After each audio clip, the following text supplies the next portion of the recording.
Hey there, winos! This is Vince.WINE, and today I have the newest offering from the Prisoner Wine Company. I've got Unshackled Red Blend. They say this is their wine Unhinged. This is sort of the next step for them in wine production, so let's see exactly how elevated of an experience this ends up being. We're gonna pop the cork on this bad boy on today's Wine Lab.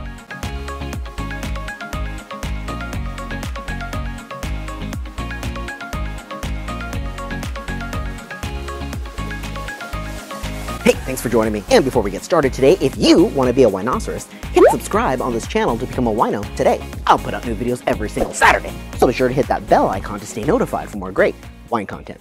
So I know that Unshackled has three versions of this wine, or three offerings I should say. There is the Red Blend, which is what I have here.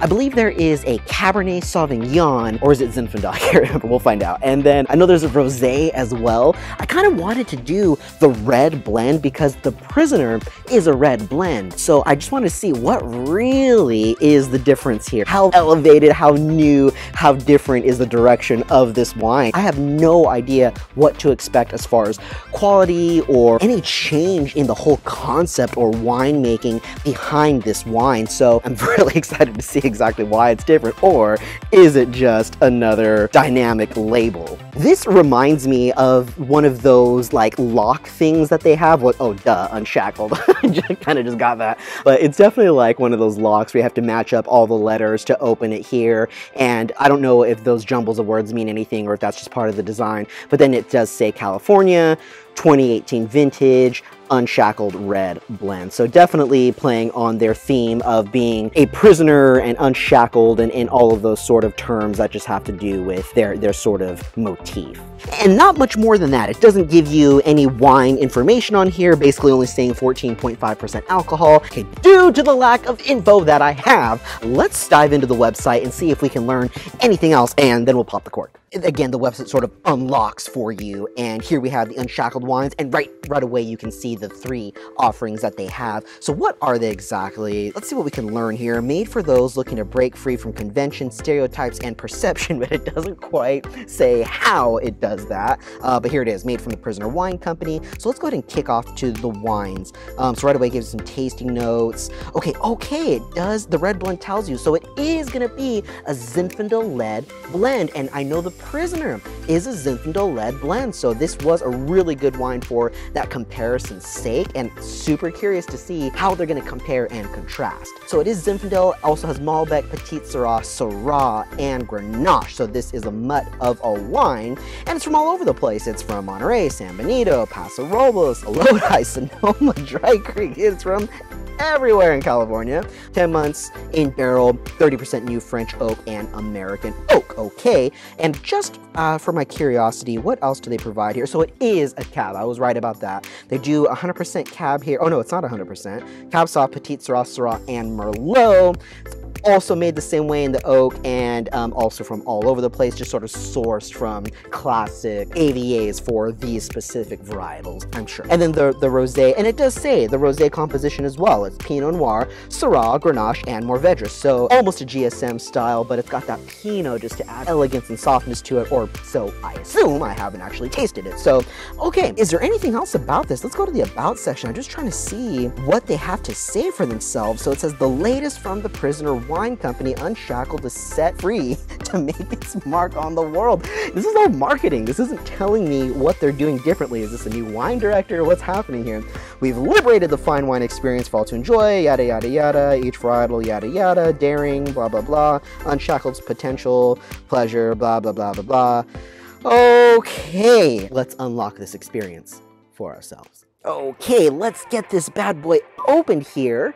I love that sound. This is a blank cork as far as I can see. Yet nothing on it, no designs there. And then we've seen the bottle, so let's get this liquid in a glass. Okay, in the glass here, it is looking kind of a familiar color.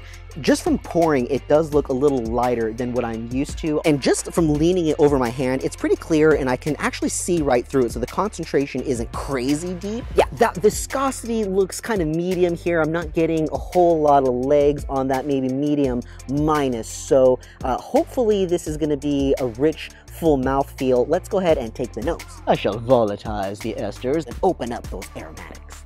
Okay, yeah, so the first thing I'm getting here is actually oak. I'm getting definitely influence from the American oak. It sort of gives me this almost smoky, kind of toasty element to it. And yeah, a little bit of jammy fruit underneath that. And then I'm actually getting, okay, I am starting to see a little bit of complexity in here. I'm also getting a little bit of like hay, and then even a little bit of like lavender. I get a little lavender, little hay, and then actually some citrus minerality, if that makes sense, like limestone, so like a limestoney or oyster shell kind of thing as well. So it's fairly complex, but even though it has all of that, I have to say, just from the nose alone, it kind of reminds me of The Prisoner. I'm not getting like this humongously different wine so far on the sight or the nose. Let's see what happens on the palate.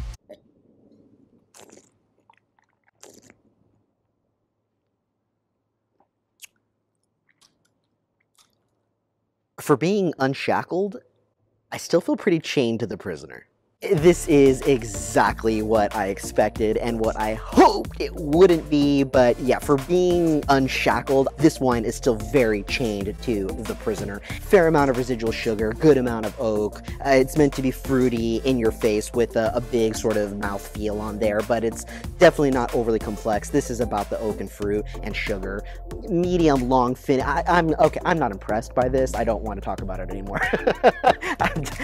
It's not interesting to me. It was in the same price range, so I also wanted to see what they were doing. This is no different. I would love to put them in a side-by-side blind tasting and see if I could even tell them apart from there. At the very least, it's made in the exact same style, so I'm not sure what was happening here outside of the gimmickiness. Pick whichever one is cheaper and buy that. You're getting the same wine. That would be my recommendation to you winos. I'm disappointed. I really was hoping for a completely different experience, but it is what it is. We will have to visit some of the other high-end Orange Swift wines for sure. I'm probably done with the Prisoner Wine Company, unless you winos really want to see one, let me know, and I'll give that a review.